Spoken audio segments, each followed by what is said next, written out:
ভাই যায় না ভাই, না আমি কেন যাবো? নিজে যান, নিজের মাসে অনেক দরকার আছে। ঢাকা বিশ্ববিদ্যালয়ের শহীদুল হলের সামনে এটি এক ধরনের ত্রিমুখী যে সংঘর্ষ, সেই সংঘর্ষ সূত্রপাত হয়েছে এবং এইটা আপনারা যেটা দেখতে পাচ্ছেন সেটা হচ্ছে ঢাকা বিশ্ববিদ্যালয়ের যে জায়গা সেটি, এবং এই দিকটায় কিন্তু যে ঢাকা মেডিকেল সেটি রয়েছে, এবং এই দিকটি যদি আপনাদের একটু দেখাতে চাই, এইদিকে আরেকটি গ্রুপ রয়েছে এবং শহীদুল হলের ওপরে কিন্তু আরেকটি গ্রুপ রয়েছে। এক ধরনের ত্রিমুখী সংঘর্ষ এবং আমরা বেশ কিছু হাত বোমার বিস্ফোরণ দেখতে পেয়েছি।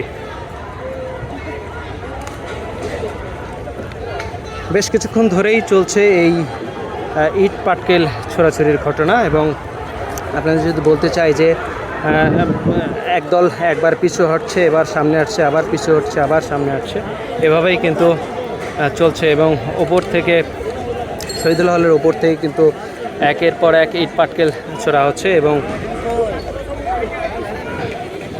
ঠিক একইভাবে ওই যে ইট পাটকেলগুলো ছোড়া হচ্ছে, এবং এই দিকটা যেটা দেখছেন যে তারাও আগানোর চেষ্টা করছে, ঠিক আছে। এবং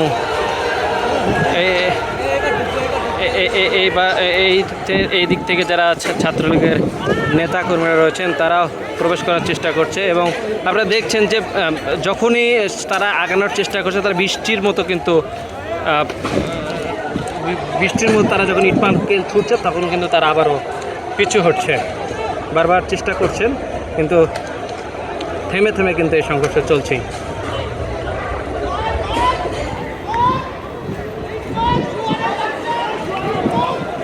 এই দিকটায় যাদের অবস্থান, যেটি বলছিলাম যে এই দিকটায় একটি গ্রুপের অবস্থান রয়েছে,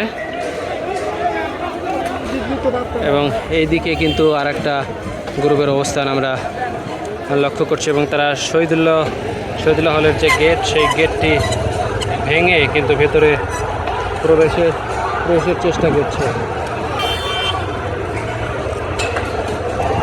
এবং আপনারা দেখছেন যে সাধারণ শিক্ষার্থীরা হলের যারা তারা কিন্তু বেরিয়ে ধাওয়া দিয়েছে, এবং ওই দিকটা যারা ছিল তারা কিন্তু সবাই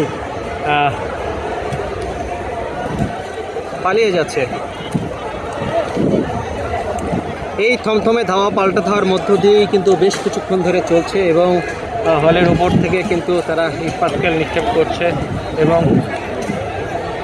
ঠিক একই চিত্র যদি বলতে চাই যে এই দিকেরও কিন্তু একই চিত্র আমরা দেখছি।